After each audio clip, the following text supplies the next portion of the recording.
Nous allons donc écouter la parole et l'enseignement. Nous sommes à l'enseignement numéro 23 pour aujourd'hui,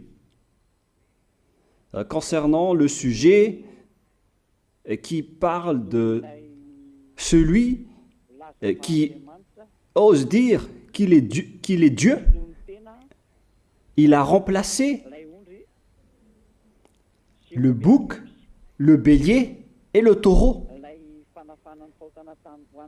qui étaient destinés pour l'expiation des péchés des enfants d'Israël, selon Lévitique 16.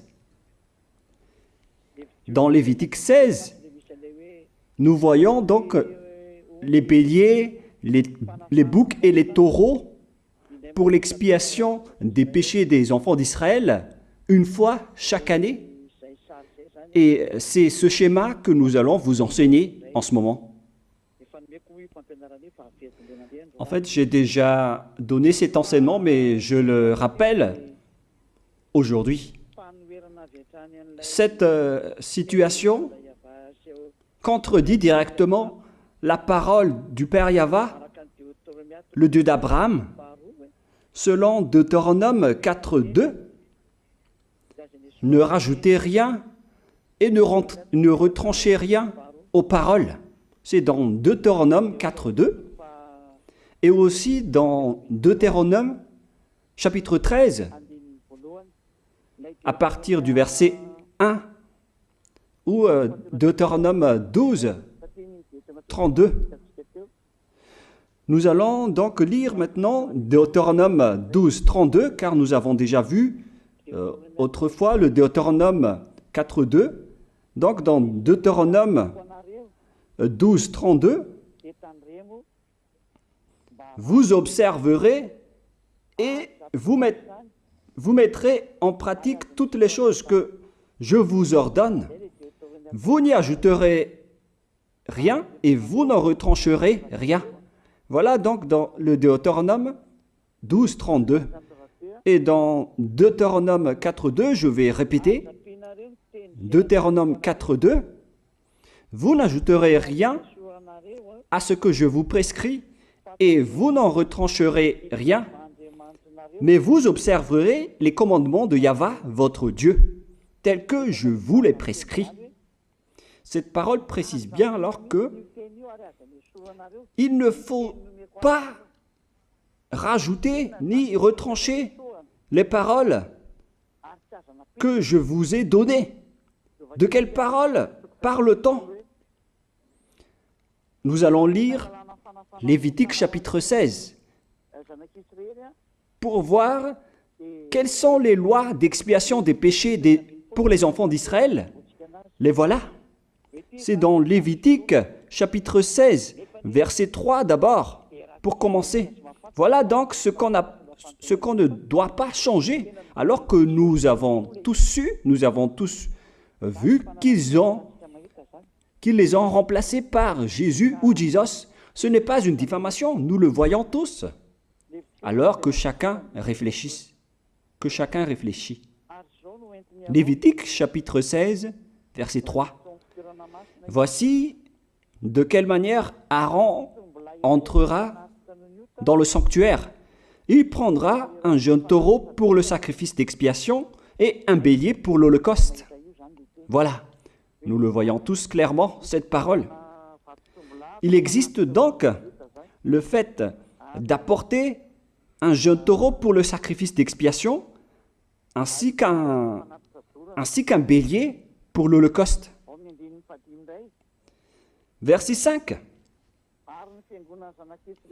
Il recevra de l'assemblée des enfants d'Israël 2 boucs pour le sacrifice d'expiation et un bélier pour l'holocauste. C'est-à-dire, en même temps, il y a un sacrifice de taureau, de bélier et de bouc.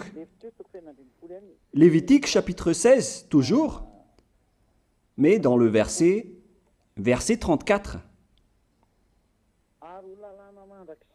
Ce sera pour vous une loi perpétuelle. Voilà. Il se fera une fois chaque année l'expiation pour les enfants d'Israël à cause de leurs péchés. Nous sommes déjà au verset 34 pour information. Verset 34. Voilà. Ce sera pour vous une loi perpétuelle. Quelle est cette loi perpétuelle? C'est le fait de sacrifier les béliers, les boucs et les taureaux qui vont être tués pour sacrifice, pour l'expiation des péchés des enfants d'Israël. Selon le verset 34, ce sera pour vous une loi perpétuelle. Il se fera une fois chaque année l'expiation pour les enfants d'Israël à cause de leurs péchés. Il y a une partie de votre texte qui est cachée en bas. À cause de leurs péchés. Voilà.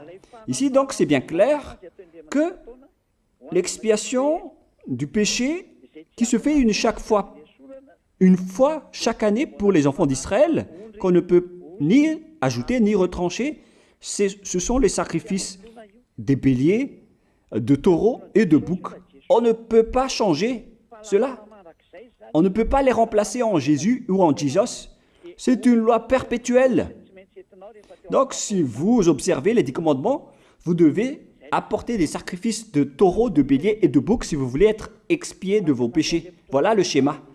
Alors que, en réalité, la situation pour les religieux étranges, on ne voit pas ce qu'il veut en venir, mais ils ont osé intégrer Jésus ou Jesus pour remplacer le bélier, le taureau ou le bouc.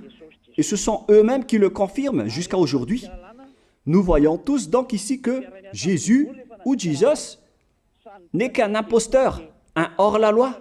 Et les hors-la-loi sont des envoyés du diable. Le diable, il a commis le péché depuis le commencement. Ce sont des transgresseurs de la loi.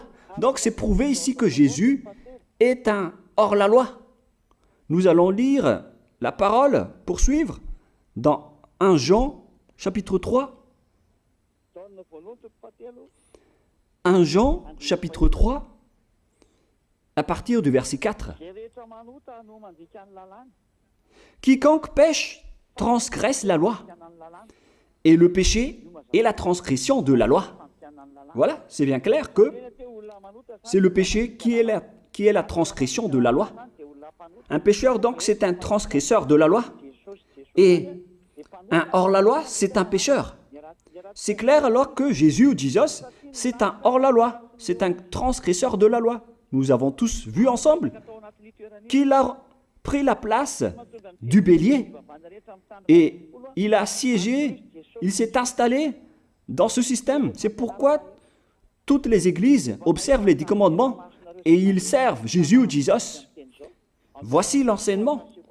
Alors, regardez bien à travers ce texte et cette écriture que je vous donne en ce moment.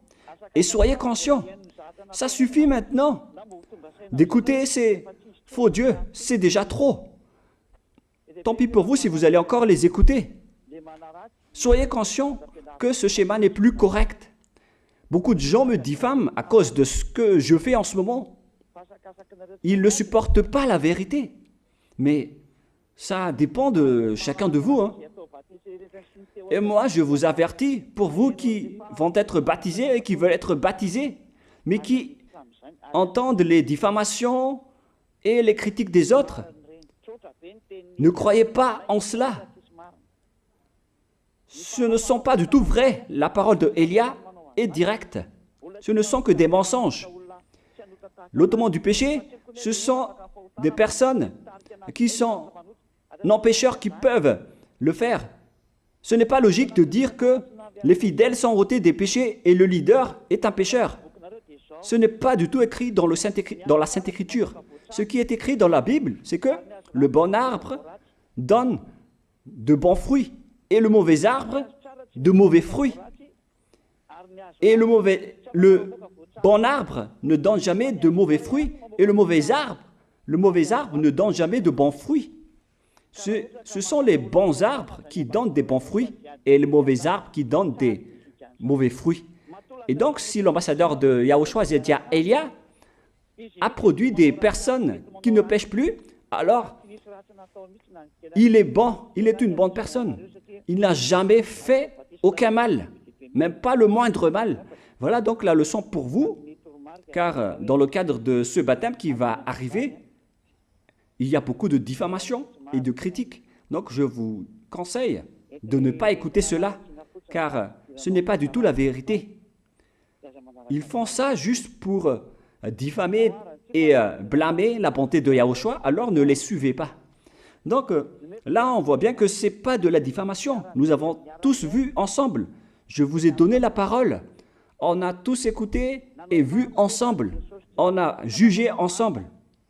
Est-ce que ce Jésus ou Jésus a fait la vérité? Est-ce qu'il a dit la vérité ou pas? Si nous avons vu le livre de Moshe, venant du Dieu d'Abraham, qui a dit « Ne rajoutez pas et ne retranchez pas à ma parole ». Nous avons vu alors que ils ont remplacé par ce Jésus ou Jésus les sacrifices d'expiation du péché, en disant après que c'est ce dernier qui ôte les péchés. Ce n'est pas du tout vrai. Celui qui peut ôter les péchés selon les 10 commandements, c'est le bélier, ou bien le taureau, ainsi que le bouc. Ce sont ces bêtes qui peuvent ôter les péchés. Quelle est alors la raison pour laquelle les religieux sont entrés dans ce mauvais schéma? Car c'est vraiment un schéma qui transgresse la loi. Car ils ont contré bêtement le livre du Lévitique chapitre 16.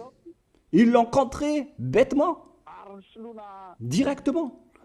Et après, ils ont remplacé par leur faux Dieu. Un faux Dieu car c'est directement un hors-la-loi. Il a contredit le Dieu d'Abraham. Nous voyons la preuve ici qu'il a contredit vraiment le Dieu d'Abraham, qu'on appelle par le nom de Yahava et Yahushua son fils. Car ce Dieu d'Abraham, il a bien dit qu'il ne faut ni ajouter ni retrancher à ses paroles. Il faut les observer car ce sont les commandements de Yahva, ton Dieu. Et ces lois qu'on ne doit pas rajouter ni retrancher veut dire qu'il ne faut pas toucher au Lévitique chapitre 16, car c'est ce livre qui ôte les péchés. Alors que nous voyons tous que personne ne le pratique plus. Si les 10 commandements, si les prêtres et les pasteurs pratiquent bien les 10 commandements, alors ils doivent faire le sacrifice de bélier et de taureau et de bouc pour l'expiation de leurs péchés. Alors que nous voyons tous que personne ne le fait plus. Alors qu'en même temps, ils observent les 10 commandements. C'est donc de la transgression de la loi. Et en plus, ils ont enlevé le Lévitique 16 en le remplaçant par Jésus ou Jésus. C'est-à-dire qu'ils ont contredit la parole du vrai Dieu, le Dieu d'Abraham. Et est-ce que vous allez encore oser contredire cette vérité? Est-ce que vous allez encore dire que vous êtes dans la vérité, que vous êtes dans la justice? Mais qu'est-ce que vous cherchez? Vous cherchez à prier et à servir le Dieu d'Abraham. Si vous voulez servir le Dieu d'Abraham, vous n'allez pas enlever le Lévitique 16, vous allez restaurer le Lévitique 16. Mais est-ce que vous allez encore oser le faire? Est-ce que vous pouvez encore le faire? La réponse, non. Vous ne pouvez plus le faire. Alors que il s'agit de l'expiation de vos péchés. Et dans ce cas-là, c'est obligatoire de le faire. J'ai expliqué l'essentiel jusque-là et après je vais vous donner la raison pour laquelle ils ont fait cette grande folie en intégrant dans le Lévitique 16, à la place du Lévitique 16, leur faux Dieu. C'est vraiment de la transgression de la loi. Vous n'avez pas servi le Dieu d'Abraham. Il n'aurait pas dû faire ça jusqu'à la fin, car il a dit qu'il ne faut pas ajouter ni retrancher à ses paroles, alors que vous avez osé le contredire et les changer. Nous allons donc voir maintenant dans Psaume chapitre 40, quelle est la raison pour laquelle les prêtres et les religieux ont arrêté le Lévitique 16 en le remplaçant par Jésus ou Jesus pour remplacer les boucs, le bélier et les taureaux. Et je vais vous expliquer la raison. Et eux, ils ne peuvent pas le nier car ils l'ont fait. Et si, par exemple, ils ne connaissent pas, alors il ne faut plus faire du n'importe quoi. Il faut que vous soyez enseigné par Élia, si vous voulez encore sauver votre esprit. Mais si vous ne voulez pas, alors tant pis pour vous et assumez les conséquences. Psaume chapitre 40, versets 6 à 8. Psaume 40, versets 6 à 8. Voilà donc le dégât qu'ils ont subi. Tu ne désires ni sacrifice ni offrande. Tu m'as ouvert les oreilles. Là, ils ont bien entendu et écouté que Dieu ne désire plus leur sacrifice et tout ce qui concerne ce sujet. Tu ne demandes ni holocauste, ni victime expiatoire. Ici donc, on est arrivé au stade où on n'a plus besoin des sacrifices. D'après ce schéma, alors, le Lévitique 16 a été supprimé. Et logiquement, puisque c'est une alliance qui a été détruite, alors on ne peut plus y entrer, car on ne peut pas ajouter ni retrancher aux paroles. Et donc, si on ne peut pas y entrer d'après la parole qui dit qu'on ne peut pas rajouter ni retrancher, si le Dieu d'Abraham a interdit le sacerdoce, alors logiquement, vous ne devez plus y entrer. Sinon, vous allez vous autoproclamer en tant que pécheur à jamais, alors que les pécheurs et les malfaiteurs n'iront jamais au ciel des cieux. C'est clair alors que c'est devenu un sens interdit, les 10 commandements et les lois de Moïse d'après ce schéma, car c'est la relation avec le Père Yahva qui a été détruite, qui a été supprimée, car il n'y a plus d'expiation de péché pour vous. Alors vous êtes fous si vous allez encore entrer dans ce schéma. C'est pourquoi on a besoin d'une nouvelle alliance, car l'alliance des 10 commandements et les lois de Moïse ne sont plus correctes. C'est devenu supprimé, car on ne peut plus faire le sacerdoce, mais les religieux ainsi que les faux dieux, ils ne se sont pas... ils ont facilité les choses en intégrant leur faux dieu à la place du bélier, du bouc et du taureau. Et voilà, c'est bien clair. Et d'après eux-mêmes, ils ont dit que l'intégration de Jésus ou de Jesus, c'est d'après ce livre des psaumes. Vous voyez que ici, je n'ai pas dit du n'importe quoi, c'est la vérité que j'ai dit. Je n'ai pas incriminé qui que ce soit. C'est vraiment la réalité, la vérité. Alors, ici, on prouve bien que ça a été supprimé, ce n'est plus autorisé. Et c'est encore confirmé dans Ésaïe 66.3 que celui qui fait des sacrifices, c'est comme celui qui fait de l'idolâtrie. Celui qui immole un bœuf est comme celui qui tuerait un homme. Celui qui sacrifie un agneau est comme celui qui romperait la nuque à un chien. C'est vraiment toute une histoire si vous allez faire cela. Celui qui présente une offrande est comme celui qui répandrait le sang d'un porc. Alors qu'à l'époque des 10 commandements, c'était carrément interdit. Celui qui brûle de l'encens est comme celui qui adorait des idoles. Ici donc, toutes les sortes de sacrifices ont été bloqués. C'est devenu interdit. C'est pourquoi le faux Dieu est entré dans Lévitique chapitre 16. Alors qu'ils n'ont pas du tout vu de leurs yeux qu'on ne peut pas ajouter ni retrancher aux paroles. Ils n'ont jamais vu et connu ces paroles. Il a fallu attendre l'arrivée de Élia pour vous montrer toute la vérité, pour vous montrer toutes les vraies paroles. Alors, il faut suivre Élia. Suivez Élia. Et c'est ce terme qui dit de suivre Élia que les gens ne supportent pas du tout. Mais qu'est-ce que je vais dire d'autre? Je vais vous dire de suivre qui? Alors que vous êtes tous pécheurs. Est-ce que vous allez suivre les pécheurs pour aller en enfer? Vaut mieux suivre Élia, car ceux qui l'ont suivi ne pêchent plus. C'est quoi le problème? Si c'est de la jalousie, alors vous n'êtes pas du tout sage.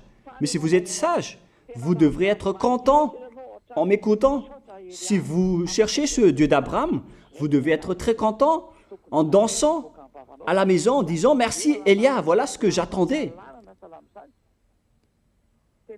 Au lieu de dire des colères et de la haine, moi je vous donne de la parole de l'amour pour vous sauver. Alors sachez bien écouter.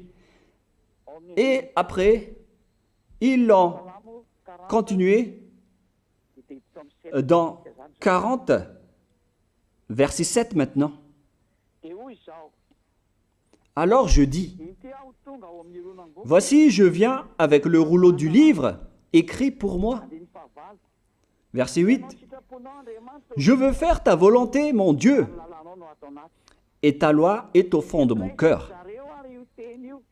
Et eux, ils ont pris cette parole en disant que nous avons vu ce terme de rouleau du livre et directement, ils ont dit que on doit intégrer dans les 10 commandements le Fils du Très-Haut qui s'appelle Yahushua. Ils l'ont intégré dans les 10 commandements. Pour vous qui sont dans le mauvais sens, vous l'appelez Jésus. Vous avez intégré dans les 10 commandements votre Jésus, mais Yahushua n'entrera jamais là-dedans car c'est vraiment interdit, c'est un tabou. Le sens du rouleau du livre que Yahushua a parlé ici, c'est qu'on parle de son histoire dans le Sefer Torah juif. C'est-à-dire que le Sefer Torah juif a parlé de lui.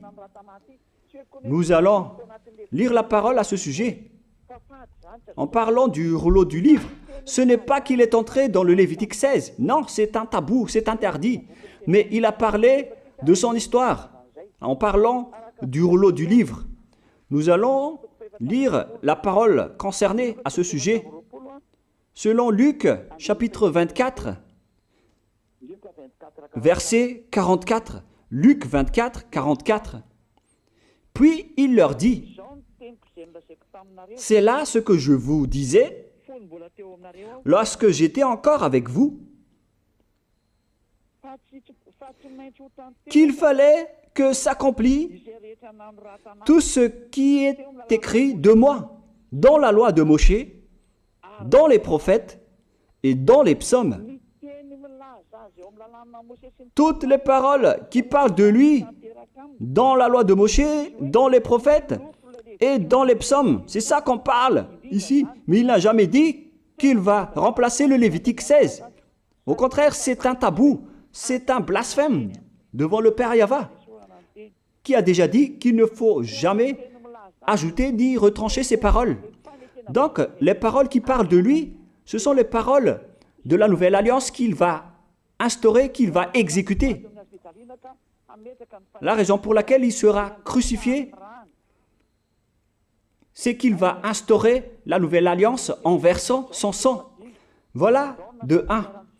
Maintenant, nous allons lire le livre de Jean 5,46.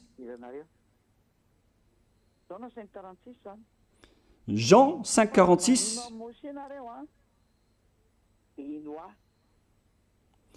Alors, car si vous croyez en Moshe, vous me croiriez aussi, parce qu'il a écrit de moi. Il a écrit à propos de Yahushua. C'est pourquoi on parle du rouleau de livre qui a écrit pour lui. Et Moshe aussi a participé à son histoire en parlant de lui. Mais ce n'est pas que on a supprimé le Lévitique 16 en remplaçant par le fils du Très-Haut. Non, ce n'est pas du tout cela. Il y a beaucoup de paroles qui a parlé de lui depuis les lois de Moshe, depuis les prophètes et depuis les psaumes. C'est pour ça qu'on parle du rouleau du livre qui a écrit à propos de lui. Mais ce n'est pas que vous allez supprimer le Lévitique 16 en le remplaçant par le fils du Très-Haut. C'est vraiment une abomination de votre part. Je vous ai donné maintenant l'explication. Il ne faut pas rajouter ni retrancher aux lois de Moshe. C'est une alliance en bonne forme qu'on ne peut pas toucher ni enlever. C'est dans Galates 3,15. Galates 3,15. Une disposition en bonne forme ne doit pas être changée ou transformée. Les lois de Moshe, c'est une alliance en bonne forme qu'on a versé le sang de Zébu en plus. Donc on ne peut ni retrancher ni rajouter. Le pire alors, c'est que vous qui êtes les fidèles de Jésus, vous l'avez intégré dans les lois de Moshe en remplaçant le Lévitique 16. On parle de votre Jésus ou Jesus. Je vous pose la question, est-ce que vous oserez dire que vous n'êtes pas pécheur à ce sujet? Car c'est vraiment de la transgression de la loi de la part de votre faux Dieu. Donc s'il est pécheur, alors logiquement vous êtes aussi pécheur. Et vous-même, vous avez dit que vous êtes pécheur. Voilà ce que vous avez fait. Et vous n'allez jamais être épargné. C'est pourquoi je vous appelle tous maintenant. Soyez baptisés et sauvez votre chemin, c'est-à-dire votre esprit. Sauvez votre esprit car il ira en enfer si vous ne le sauvez pas. Pour vous qui serez baptisés bientôt, l'explication est claire. Alors prenez une décision maintenant. N'écoutez jamais les diffamations qui sont faites par les diables. Ce sont eux qui vous empêchent d'aller vers la vérité. Ne soyez plus des poubelles dans votre conscience. N'acceptez plus cela. Il faut écouter l'envoyé du ciel des cieux, c'est-à-dire moi. Voilà l'explication. Vous avez fait du n'importe quoi avec votre faux Dieu. C'est votre faux Dieu qui a péché au commencement. Et logiquement, donc, vous avez tous aussi transgressé la loi avec lui. Et maintenant, vous êtes tous dans le péché. Et vous vous abritez dans la parole qui dit Dieu n'est pas venu pour appeler les justes, mais les pécheurs, pour se repentir. Le problème, c'est que c'est votre Dieu qui est vraiment un pécheur. Voilà le schéma qui prouve qu'il est pécheur. Donc, je vous souhaite à tous d'être bénis par Yahushua. Prions ensemble. Merci infiniment, Père Yahva, pour cette parole.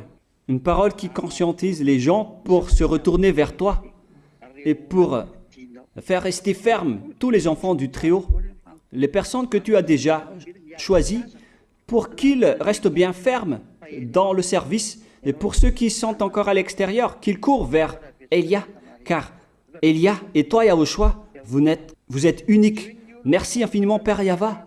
Merci infiniment, Yahushua.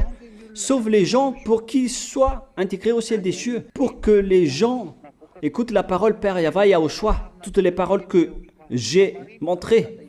Confirme toutes mes paroles, Yahushua et Père Yahva, pour la gloire de vos noms si saints. Merci pour ta bonté et pour ta grâce. Au nom de toi, Yahushua, je fais toutes ces prières. Alléluia, Amen.